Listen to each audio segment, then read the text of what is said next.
নমস্কাৰ জননী লাইফলৈ মই সমূহ দৰ্শকক ডক্টৰ ৰুকুমণি গোস্বামীয়ে স্বাগতম জনাইছোঁ। আজি আমাৰ এই অনুষ্ঠানৰ বিশেষ অতিথি Indian amateur boxer Lovlina Borgohain. মই লাভলীনা বৰগোহাঁই এই অনুষ্ঠানলৈ স্বাগতম জনাইছোঁ। নমস্কাৰ। আপোনাৰ নিশ্চয় এটা ঘৰত মতা নাম আছে, আপোনাক কি নামেৰে ঘৰখনে মাতে? বিকু বুলি মাতে, মোক ঘৰত বিকু বুলি মাতে। আৰু আপোনাৰ জন্মৰ তাৰিখটো অতি সুন্দৰ, এটা সকলোৱে মনত সমগ্ৰ ভাৰতবাসীয়ে মনত ৰাখিব লগা এটা দিন 2 অক্টোবৰ 1997 চন। এইটো সঁচাকৈ আমাৰ বাবে এটা সৌভাগ্যৰ কথা যে আপোনাক সকলোৱে এই এমেচাৰ বক্সাৰগৰাকীক সকলোৱে এই দিনটো তেখেতৰ জন্মদিন বুলি জানিছে। আপুনি এখন গোলাঘাটৰ ভিতৰুৱা অঞ্চল বুলি কৈছোঁ যে বৰপথাৰৰ দৰে এটা ভিতৰুৱা অঞ্চলত আপুনি থাকে। ইয়াতে আপুনি সপোন দেখিছে, আপুনি ইয়াৰ পৰা ওলাই যোৱাৰ, তাৰপিছত আপুনি বিশ্বলৈ দৌৰ মৰাৰ, আপুনি সমগ্ৰ বিশ্বত আপোনাৰ খ্যাতি বিয়পোৱাৰ আপুনি সপোন দেখিছে। এই সপোন দেখিবলৈ যাওঁতে আপুনি স্কুলীয়া দিনতে এনে সপোনৰ নিশ্চয় আপোনাৰ আৰম্ভণি হৈছে যে আপুনি স্কুলীয়া জীৱন ক'ত আৰম্ভ কৰিছিলে? মই আমাৰ এই জেগাতে বৰপথাৰতে মোৰ স্কুল আছিলে, বৰপথাৰ গাৰ্লছ হাইস্কুল। তাৰ পৰাই মই প্ৰথম মোৰ 10 পৰীক্ষা ইয়াতে পাছ কৰিছোঁ। তাৰপিছত মই গুৱাহাটী গ'লোঁ। ক্লাছ 9তে মই বক্সিঙৰ প্ৰথম আৰম্ভ কৰিলোঁ। আমাৰ স্কুলৰ পৰাই বহুতখিনি সহায় কৰিলে মোক তাত যাবৰ কাৰণে। গুৱাহাটীৰ স্পৰ্টছ অথৰিটি অফ ইণ্ডিয়াৰ পৰা মোক মানে এজন কোচ আহিছিলে। তেওঁ মানে এনেকৈ বক্সাৰ বা প্লেয়াৰ বিচাৰিছিলে যিকোনো ইভেণ্টৰ হ'লেও। তাৰ পৰা মই আগতে মাৰ্চেল আৰ্ট শিকিছিলোঁ। মাৰ্চেল আৰ্ট মুৱা ঠাই শিকি আছিলোঁ। 2 বছৰ মই প্ৰায় শিকিছিলোঁ। তাৰ পৰা মোৰ ফিটনেছটো ভাল আছিলে। তাৰ পৰা সেই কোচজনে পদুম বড়ো ছাৰ, তেওঁ মোৰ ফিটনেছ চালে। তাৰ পৰা মোৰ হাইটটোৰ কাৰণে আৰু বক্সিঙৰ দুটামান পাঞ্চ মাৰিব দিলে, যিটো মোৰ মুৱা ঠাই গেমত আছিলে। 2টা পাঞ্চ সেইকেইটা মাৰিলোঁ। তাৰ পৰা মোক গুৱাহাটীৰ কাৰণে তাত মোৰ চিলেকশ্যন দিবৰ কাৰণে মাতিলে। আৰু স্কুলীয়া জীৱনটোৰ পৰাই মই প্ৰথম ষ্টাৰ্ট কৰিছোঁ এই বক্সিঙৰ যিটো জাৰ্ণি হয়। আৰু আমাৰ সেই সময়ত আমাৰ স্কুলৰ হেড ছাৰ আছিলে সোণাৰাম ভৰালী ছাৰ। সেই দিনটো মানে মই যোনদিনাখন মই প্ৰথম বক্সিঙৰ লগত জড়িত হৈছোঁ, যে পদুম বড়ো ছাৰৰ লগত প্ৰথম যোনদিনাখন লগ হৈছোঁ, মোৰ সেইদিনা স্কুলত যোৱাও অলপ লেট হৈছিল। মই 9:15 মানতে পাইছিলোঁগৈ স্কুল। 9:30ৰ পৰা আমাৰ স্কুল ষ্টাৰ্ট হৈছিলে। তাৰ পৰা আমাৰ হেড ছাৰে, আমাৰ যোনখন স্পৰ্টছৰ টিচাৰ আছিলে ভৱানন্দ লাহন বুলি, তেওঁ সৰুপথাৰত গৈছিলে। মানে চিলেকশ্যনটো হৈছিলে সৰুপথাৰত। তাৰ পৰা তেওঁ মানে চাহ জনগোষ্ঠীৰ ল'ৰা ছোৱালী চাব আহিছিলে স্পৰ্টছৰ কিবা ইভেণ্টত ভাল আছে নেকি চাই কাৰণে। তাৰ পৰা ভৱানন্দ লাহন ছাৰ, যিজন আমাৰ স্পৰ্টছ টিচাৰ হয়, তেওঁ আমাৰ হেড ছাৰলৈ ফোন কৰিলে যে মানে আমাৰ স্কুলত মই আছিলোঁ আমাৰ মানে মাৰ্চেল আৰ্ট শিকা। তাৰ পৰা বক্সিঙত মই খুব ভাল হ'ম বুলি ভাবিছিলে, ছাৰৰ বিশ্বাস আছিলে। আৰু মানে স্কুলৰ ক্লাছ হৈ থকাৰ মাজতো মানে ছাৰে মোক পাৰ্মিশ্যন দিলে যে মই যোনটো এটেণ্ড কৰিবৰ কাৰণে মোৰ ইণ্টাৰভিউটো। তাৰ পৰা সেই ছাৰেই মানে আমাৰ স্কুলৰ এজন শিক্ষক হেমন্ত বৰা ছাৰক পঠালে, বাইকত নি মোক সৰুপথাৰত থৈ আহিলে। সৰুপথাৰতে মই চিলেকশ্যন দিলোঁ। মানে স্কুলৰ পৰা মোক বহুতখিনি সহায় পালোঁ। যদি সেইদিনাখন যদি মোক হেড ছাৰে পাৰ্মিশ্যন নিদিলে হয়, বা মোক হেমন্ত বৰা ছাৰে যদি মোক লৈ নগ'ল হয়, আৰু আমাৰ স্কুলৰ টিচাৰজনে যদি মোক নক'লে হয়, মই বক্সিঙত আহিব নোৱাৰিলোঁ হয়। হয়, কিন্তু মই এতিয়া এনেই মই 69 কেটেগৰীত খেলোঁ। এতিয়া 70ৰো অলপ আপ হৈ আছে।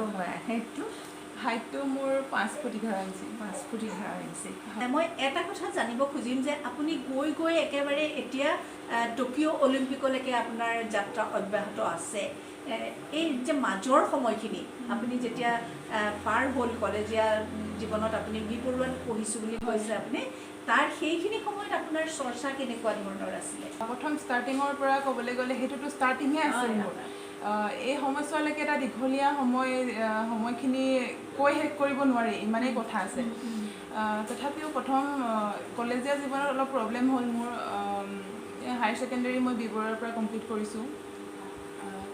তেতিয়াও মানে মোৰ এক্সাম দিবৰ কাৰণে মই কলেজ এটেণ্ড কৰিব নোৱাৰিছিলোঁ, কাৰণ মোৰ এনি টাইম মোৰ কেম্প থাকে। আমাৰ ভোপালত কেম্প হৈছিলে, ষ্টাফ জুনিয়ৰৰ পৰা মই বক্সিং ষ্টাৰ্ট কৰিছোঁ। তেতিয়া মানে মই অকল এক্সামটো দিবৰ কাৰণেহে মই আহিছিলোঁ, আৰু কলেজত এনে এপ্লিকেশ্যন দিয়া হৈছিলে, ছাৰহঁতেও মোক এলাউ কৰিছিলে।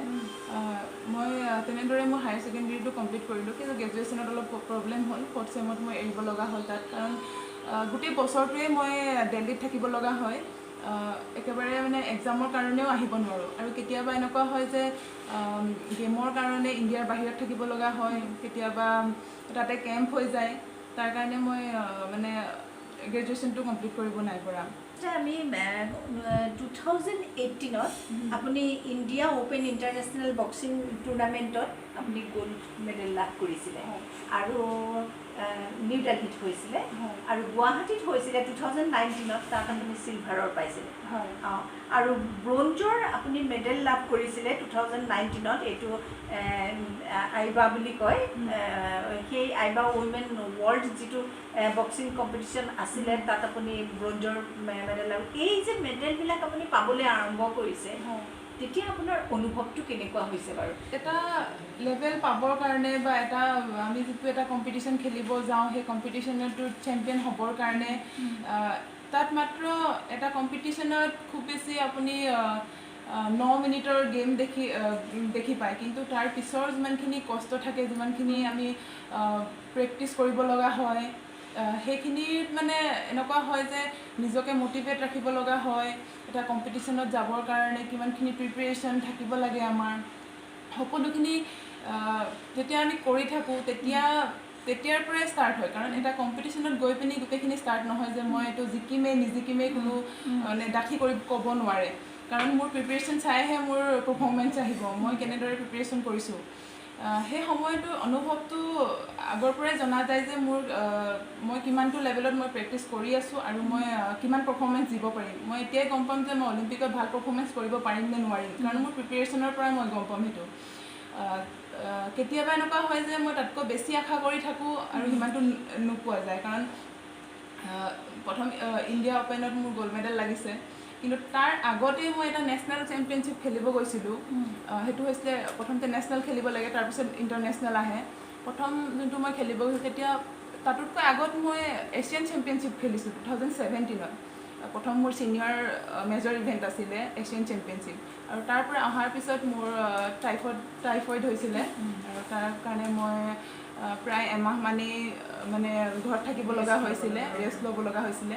আৰু সেই এমাহৰ পিছতেই নেক্সট মাহে মোৰ ভাগৰ নেশ্যনেল চেম্পিয়নশ্বিপ আছিলে, আৰু তাত মই মানে ইমান ফিট নাছিলোঁ, মই প্ৰেক্টিচ কৰিব নোৱাৰিছিলোঁ। তথাপিও মই কম্পিটিশ্যনত খেলিম গ'লোঁ, কাৰণ নেশ্যনেল চেম্পিয়নশ্বিপ নেখেলিলে নেশ্যনেল কেম্প পোৱা নাযায়, তাৰপৰা ইণ্টাৰনেশ্যনেল যোনবোৰ কম্পিটিশ্যন থাকে সেইবোৰ খেলিবলৈ পোৱা নাযায়। সেইটো কাৰণে নেশ্যনেল চেম্পিয়নশ্বিপটো খেলাটো একেবাৰে মানে জৰুৰী হৈ পৰে। যে মই কম্পিটিশ্যনত হাৰিলোঁ, আৰু সেইটোৱে মানে মোক বহুত বস্তু শিকালে, যে মানে কেনেদৰে মানে এৰিব নোৱাৰি কিছুমান বস্তু, বেমাৰ হ'লেও খেলিবলগীয়া হয়, কিছুমান সপোন থাকে যিটো পূৰা কৰিবৰ কাৰণে কৰিবই লাগিব। তাৰ নেক্সট ডে মই ইণ্ডিয়া অ'পেন খেলিব গ'লোঁ, আৰু ইণ্ডিয়া অ'পেনত মই প্ৰথম গ'ল্ড মেডেল পালোঁ। সেইটো প্ৰথম ষ্টাৰ্টিং হ'ল মোৰ ইণ্টাৰনেশ্যনেল ছিনিয়ৰ ইণ্টাৰনেশ্যনেলৰ সেই এছিয়ান চেম্পিয়নশ্বিপৰ পিছত ইণ্টাৰনেশ্যনেল প্ৰথম গ'ল্ড মেডেল আছিলে, তাৰ আগতো ব্ৰঞ্জ মেডেল আছিলে মোৰ। সেইটোৰ পিছতেই মোৰ কমনৱেলথ গেমছৰ কাৰণে মই চিলেক্ট হ'লোঁ। সেই কম্পিটিশ্যনটোৰ পৰাই মই কমনৱেলথ গেমছৰ কাৰণে চিলেক্ট হ'লোঁ, আৰু কমনৱেলথ গেমছতো মানে কোৱাৰ্টাৰ ফাইনেলত হাৰিব লগা হ'ল। সেই গেমখনো বহুত মোৰ ফালৰ পৰা, আমাৰ কোচৰ ফালৰ পৰা মই জিকিছোঁ বুলি ভাবিছিলোঁ চবেই, কিন্তু লাষ্টত হাৰিব লগা হ'ল, আৰু তাত মোৰ মেডেল পাবলৈ মই সক্ষম নহ'লোঁ। মানে ইমান উঠা নমা হৈ থাকিলে, কিন্তু মানে সেনেকুৱা এটা সময়ত নিজকে কেনেদৰে ষ্ট্ৰং ৰাখিব লাগিব, কেনেদৰে যাতে নিজৰ সপোনটো মই পাহৰি যাব নালাগিব, আকৌ চেষ্টা কৰিব লাগে, সেইখিনি মানে নিজে বহুত মটিভেট হৈ থাকিব লাগে। চাইক'লজি প্ৰব্লেম এইখিনি বহুত আহি যায়। হয়, সেই গোটেইখিনি যেতিয়া কণ্ট্ৰল কৰি পিনি এটা কম্পিটিশ্যন জিকা হয়, সেই কম্পিটিশ্যনটোৰ মানে মনৰ পৰা মানে প্ৰকাশ কৰিব নোৱাৰি কিমান বেছি ভাল লাগে, বহুত বেছি ভাল লাগে।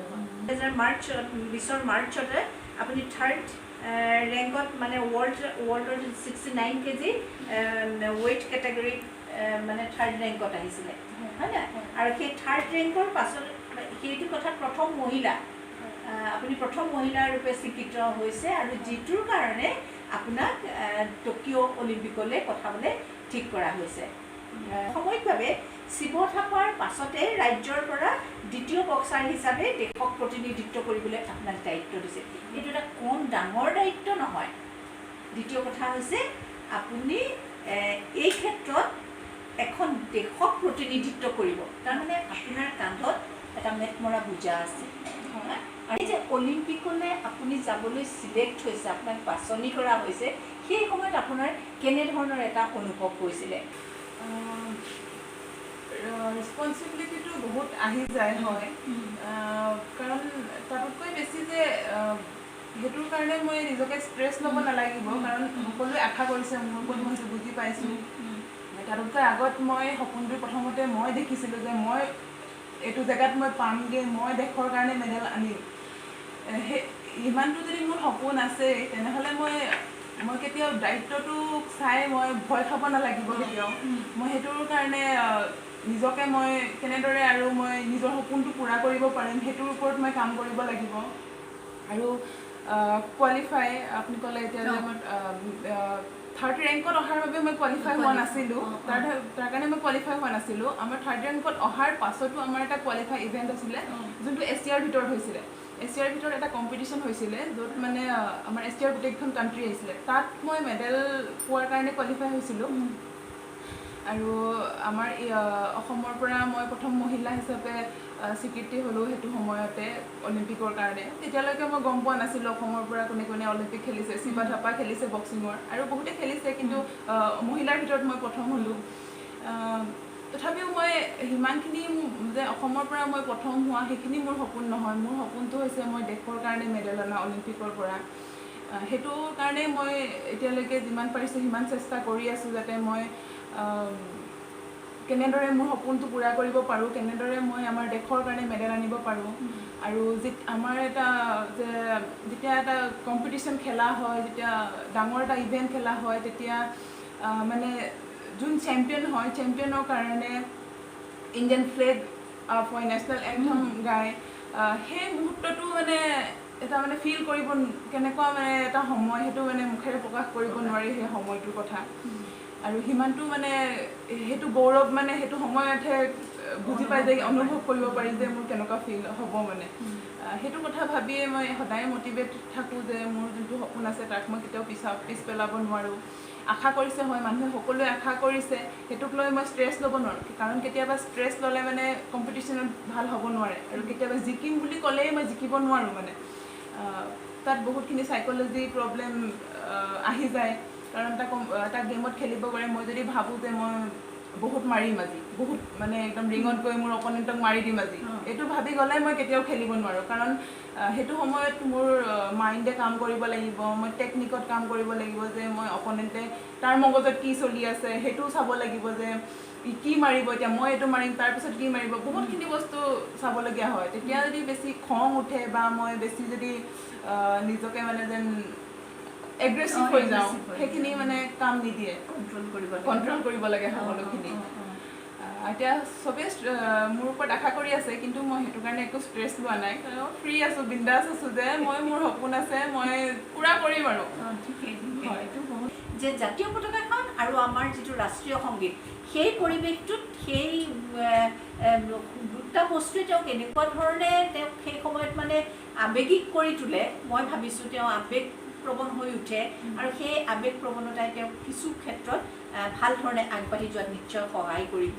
অসম চৰকাৰে লাভলীনা বৰগোহাঁইক অৰ্জুন বঁটাৰ বাবে নমিনেট কৰিছে। এই কথাটো যেতিয়া খবৰটো আপুনি পাইছে, সেই সময়ত আপুনি ক'ত আছিলে আৰু কেনেধৰণে গম পাইছিলে, বা সেইখিনি সময়ত আপোনাৰ অনুভৱ কি আছিলে? হয়, অসম চৰকাৰে মোক অৰ্জুন বঁটাৰ কাৰণে নমিনেট কৰিছে। ইমান খবৰটো পাইছিলোঁ, মই ভালেই লাগিছিলে, কিন্তু মোৰ মতে মানে অৰ্জুন বঁটাটো মই এতিয়ালৈকে পোৱা নাই। আমাৰ ইণ্ডিয়াৰ পৰা 3গৰাকী বক্সিঙৰ পৰা চিলেক্ট কৰিছে, 3গৰাকীৰ ভিতৰত এগৰাকীয়ে পাব। কাৰণ অসম চৰকাৰেতো মোৰ কাৰণে চিলেক্ট কৰিছে, সেইটো কাৰণেতো মই অসম চৰকাৰক বহুত ধন্যবাদ জনাইছোঁ। আৰু মোৰ মতে যে অৰ্জুন বঁটাটো যে মই পাবই লাগিব সেইটোৰ একো মই নাভাবোঁ সেইটো ইমান ইম্পৰ্টেণ্ট হয়। কাৰণ মুখৰ আগত এটা অলিম্পিক আহি আছে, অলিম্পিকতকৈও মই ভাবোঁ এৱাৰ্ডটো ডাঙৰ হ'ব নোৱাৰে। কাৰণ অৰ্জুন এৱাৰ্ড পোৱা বহুত আছে, কিন্তু অলিম্পিকত গ'ল্ড মেডেল পোৱা বহুত কম আছে। মই আৰু মেইন কথাটো মই এৱাৰ্ডৰ কাৰণে খেলাও নাছিলোঁ, মই গমেই পোৱা নাছিলোঁ যে এৱাৰ্ডটো কেনেকৈ পায় কি হয়, কিন্তু ঘপকৈ অসম চৰকাৰে নমিনেট কৰিলে, তেতিয়াহে মই বুজি পাইছোঁ এৱাৰ্ডৰ কথা। কিন্তু অৰ্জুন এৱাৰ্ড বুলি শুনি আহিছোঁ, কাৰণ চবতকৈ ডাঙৰ যেতিয়া এটা এৱাৰ্ড হয় সেইটোৰ কথা সৰুৰ পৰাই শুনি আহিছোঁ, কিন্তু তাক পাবৰ কাৰণে কি কৰিব লাগে মই একো জনা নাছিলোঁ। কিন্তু এতিয়া ঘপকৈ পাই গ'লোঁ, সেইটো ভালেই লাগিছে। কিন্তু তথাপিও মোৰ লক্ষ্যটো প্ৰথম অলিম্পিক হয়, অলিম্পিকৰ কাৰণেই মই ভাবিব লাগিব। মই কিবা এটা ঘপকৈ বস্তু পাই যোৱাৰ পিছত বা কিবা এটা এৱাৰ্ড পাই যোৱাৰ পিছত মই যেন বহুত পাই গ'লো এইটো ভাবিব নালাগিব, যে মই মেইন লক্ষ্যটো মোৰ অলিম্পিকৰ কাৰণেই মই চেষ্টা কৰিব লাগিব, আৰু মোৰ সপোনটোৱে অলিম্পিক হয়। মই লাভলীনা বৰগোহাঁইক ধন্যবাদ জনাইছোঁ এইকাৰণেই যে সমগ্ৰ ভাৰতবাসীক সন্তুষ্টি দিব পৰাকৈ, ভাৰতবাসীক গৌৰৱান্বিত কৰিব পৰাকৈ আচলতে অলিম্পিকৰ যি যাত্ৰা, সেয়া যাত্ৰা তেওঁৰ মনত পুহি ৰাখিছে আৰু সেই যাত্ৰামতে আগবাঢ়ি গৈছে, এইটো কম কথা নহয়। আমি প্ৰত্যেকেই জানো যে জীৱনত প্ৰত্যেক মানুহে যেতিয়া কিবা এটা পাবলৈ যায়, আমি নজনাকৈয়ে আমাৰ আঁৰত একোজন আমাৰ আদৰ্শ ব্যক্তি থাকে। তাৰ পৰা অনুপ্ৰাণিত হৈছে নেকি? কাৰোবাৰ পৰা বুলি ক'বলৈ গ'লে প্ৰথমটো মোৰ মা দেউতাৰ পৰাই মই অনুপ্ৰাণিত হৈছোঁ। কাৰণ মই আমাৰ ঘৰৰ প্ৰথমৰ পৰাই ঘৰৰ অৱস্থা ইমান ভাল নাছিলে, কাৰণ মা দেউতাই ইমান কষ্ট কৰি আমাক ডাঙৰ দীঘল কৰিলে তেতিয়াৰ পৰাই। আৰু মেইন কথাটো আছিলে আগতে ছোৱালী ল'ৰাৰ বহুত কথা আছিলে। আমাৰ ঘৰত 3গৰাকী ছোৱালী আছিলে, ল'ৰা নাছিলে। এতিয়া মানুহে বহুত কথা কৈছিলে যে মানে ছোৱালী হৈ একো লাভ নাই, মানে এনেদৰে বহুত কথা হৈছিলে। তেতিয়াৰ পৰাই মোৰ মা দেউতাই এনেকুৱাকৈ মোক শিক্ষা দিলে যে মানে ছোৱালী হৈ বুলি মানে তলত থাকিব নালাগিব, কিবা নহয় কিবা কৰিব লাগিব, মানুহ হিচাপে মানে থিয় দিব লাগিব। এতিয়া মোৰ দুজনী বাও ডিফেন্সত আছে, ময়ো ভাল এটা হেৰিতে আছোঁ।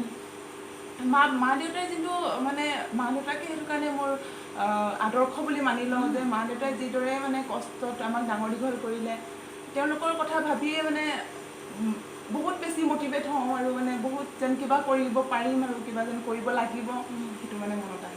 সেইটো খুব। মই এটা প্ৰশ্ন সুধিছিলোঁ যে কোনোবা অনুকৰণীয় ব্যক্তি আছে নেকি? মানে আপুনি কোনোবা এনেকুৱা ধৰণৰ বক্সাৰক কেতিয়াবা অনুসৰণ কৰিছে নেকি?